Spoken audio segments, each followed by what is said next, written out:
आपकी ये theatre journey कैसी थी? मैंने भी नहीं कभी सोचा था कि मैं थिएटर करूँगी, बट उस टाइम रिसेशन आ गया था। उस time I took the decision कि मुझे थिएटर करना है। लोगों ने मना किया, थोड़ा पेरेंट्स को डराया। Why did you not continue being a theater artist or join acting? Stage तो कभी छोड़ा नहीं जाता। मैं दोनों को अलग अलग रखना चाहती। You felt like giving up. मुझे दोनों में से एक को चूज़ करना था। फिर अब सेकेंड चैलेंज ये था कि फैमिली, कुछ ईगोइस्टिक प्रॉब्लम्स हो गई, कुछ डिसीजन मेकिंग प्रॉब्लम्स हो गई। गुड आफ्टरनून, मेरा नाम है निहारिका और मैं आप सबका स्वागत करना चाहती हूँ हमारे स्पेशल पॉडकास्ट में। आज हम थिएटर यानी रंगमंच की दुनिया में करेंगे, जहाँ कहानियाँ मिलती हैं पर्दे से और उनके पीछे के कलाकार हमारे सामने आते हैं।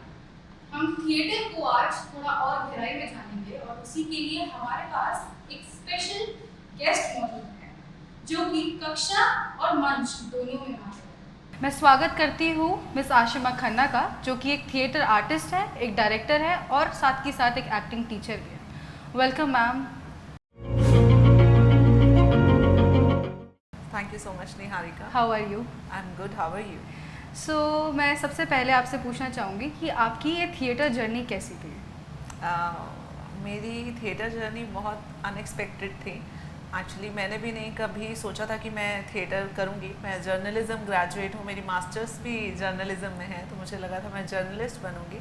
बट उस टाइम रिसेशन आ गया था, तो रिसेशन ने मुझे रियलाइज़ करवाया कि मेरा पैशन, मेरा ड्रीम थिएटर था, क्योंकि मुझे बहुत फैसिनेट करता था जब लोगों को करते हुए देखती थी। एट दैट टाइम मैंने डिसाइड किया कि मैं थिएटर ज्वाइन करूँगी। मैं हमेशा से डायरेक्शन में थी, पर मैं एक्टिंग, थिएटर ये सीखना चाहती थी। तो उस time I took the decision कि मुझे थिएटर करना है, एंड वहाँ से मेरी जर्नी शुरू हुई। और मेरी फैमिली में भी कोई नहीं है, थोड़ा सा लोगों ने मना किया, थोड़ा पेरेंट्स को डराया, बट सब बातों को मैंने इग्नोर करके जो मैं करना चाहती थी मैंने वो ज्वाइन किया, और मैं आपके सामने हूँ।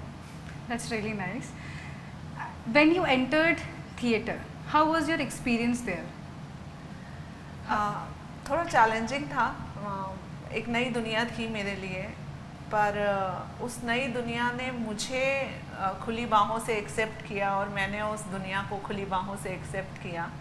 तो वो जर्नी बहुत ब्यूटीफुल थी, बहुत कुछ सीखने को मिला, बहुत कुछ समझने को मिला। थिएटर ने मुझे लाइफ में डिसिप्लिन की वैल्यू करवाई है। तो थिएटर की जो जर्नी है वो बहुत खूबसूरत जर्नी है। जो एक्सपीरियंस है ज्वाइन करने का, वो बहुत खूबसूरत एक्सपीरियंस है। ओके मैम, मैं आपसे ये जानना चाहती हूँ, if you were a theatre artist, then why did you not continue being a theatre artist और join acting but chose teaching as your career? नहीं, ऐसा नहीं है। आप देखिए, स्टेज से मोहब्बत है। ओके तो स्टेज तो कभी छोड़ा नहीं जाता। मैं करती हूँ, बिल्कुल करती हूँ। मैं बच्चों को पढ़ाती भी हूँ और मैं आज भी एक्टिंग करती हूँ। रिसेंटली भी मैंने एक प्ले किया है, पर मैं दोनों को अलग अलग रखना जानती हूँ। मैं अपनी रिहर्सल का टाइम ऐसा रखती हूँ कि यहाँ जहाँ मैं पढ़ाती हूँ उस जगह में भी कोई प्रॉब्लम ना आए और मेरी रिहर्सल में भी कोई प्रॉब्लम ना आए। और वीकेंड्स तो हैं ही रिहर्सल्स के लिए, तो कीपिंग द बैलेंस। हाँ, तो मैं अभी भी करती हूँ। और मेरा ये मानना है कि अगर मुझे बच्चों को कुछ सिखाना है तो मुझे खुद भी हर टेक्नोलॉजी, हर टेक्निक जो वक्त के साथ बदलती रहती है उसको सीखना बहुत ज़रूरी है।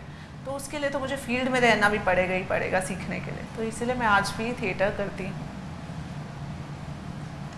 As a theatre artist when you joined और जस्ट एंटर्ड द इंडस्ट्री, तो क्या चैलेंजेस रहे थे आपकी साइड से कि did you feel like giving up और something? Giving up was not an option actually. मैंने जिस तरह से बताया कि रिसेशन था, मैं काफ़ी टाइम घर पे थी, 1.5 साल मैं घर पर थी। एंड जिस टाइम मैंने कोर्स ज्वाइन किया, अपनी जर्नी स्टार्ट करी, उसी टाइम मुझे जॉब भी मिल गई थी। तो वो हसल जो था कि मॉर्निंग का शिफ्ट मेरा जॉब का होता था, इवनिंग में मेरा कोर्स होता था, वो अटेंड करना, वो हसल बहुत चैलेंजिंग था। At one point of time मुझे दोनों में से एक को चूज़ करना था। तो मैंने जॉब को साइडलाइन किया, क्योंकि तब तक ये रियलाइज़ हो चुका था कि मुझे आगे इसी चीज़ को परस्यू करना है। एंड देन मैंने थिएटर को कंटिन्यू किया। फिर अब सेकंड चैलेंज ये था कि फैमिली, हर किसी की फैमिली सिक्योरिटी देखती है कि अपने बच्चे के लिए, तो उनको भी ये था कि अगर इस फील्ड में सिक्योरिटी ना हुई तो अच्छी खासी जॉब छोड़ दी है। And the third thing is rehearsals होती हैं तो कोई टाइम नहीं होता, हम जिस फील्ड में हैं उसमें कोई टाइम नहीं होता, तो वो टाइमिंग का थोड़ा क्लैश करता था पेरेंट्स के साथ। बट ठीक है, वो जर्नी थी, वो एक्सपीरियंस था, वो भी निकल गया, धीरे धीरे सबने सपोर्ट करना शुरू कर दिया, तो चैलेंजेस आए बट ओवरकम कर लिया। As you are teaching acting now, तो एक इंसान जो जस्ट एंटर कर रहा है थिएटर में और उसके अंदर बहुत ज़्यादा फियर है, एक स्टेज फियर है, तो आप उसे क्या सजेस्ट करोगे कि how to overcome their stage fear? Stage fear हर किसी के अंदर होता है, मेरे अंदर है, आज भी है एक्चुअली, बट प्रैक्टिस। इतने टाइम में जो चीज़ रियलाइज़ करी है वो है प्रैक्टिस। प्रैक्टिस इज, हाँ, प्रैक्टिस इज़ द की। आप जितना प्रैक्टिस करेंगे, जितना आप कॉन्फिडेंट रहेंगे, जो भी आपका सब्जेक्ट है, आप अपने स्टेज फियर पे या किसी भी तरह के फियर पे काबू पा सकते हैं। What were those common mistakes that you made while you entered the theater? Like, what was the small mistake maybe?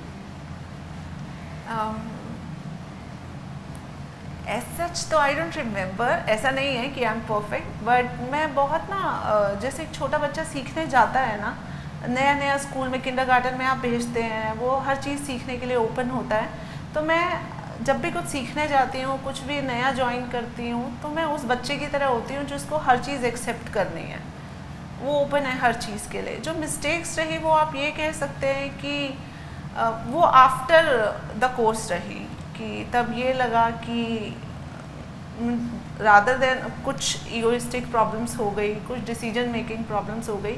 Otherwise अगर सीखने की बात करूँ, जब वो जर्नी स्टार्ट करी थी तो उसमें तो मैं एक छोटे बच्चे की तरह थी, और छोटे बच्चे की तो हर गलती माफ़ होती है, तो शायद इसलिए मुझे याद भी नहीं है। Yes, my next question to you would be, आज का जो टाइम चल रहा है, जो डिजिटल एज चल रहा है, उसमें थिएटर कहाँ स्टैंड करता है?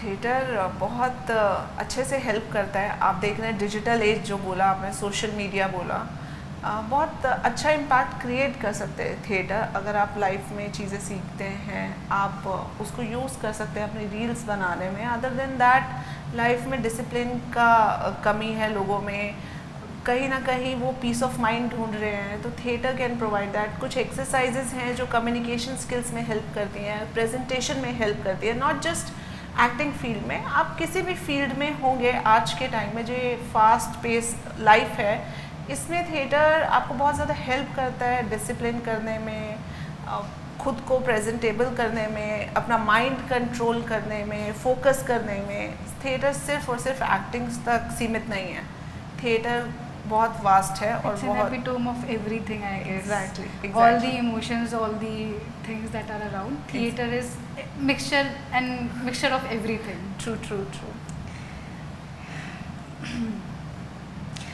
तो मैं लास्ट क्वेश्चन आपसे एक पूछना चाहूँगी, as you're a teacher for acting, आप जो नई जनरेशन, जो नए लोग आना चाहते हैं, जो थिएटर ज्वाइन करना चाहते हैं, उनके लिए कोई एक piece of advice so that it can help them?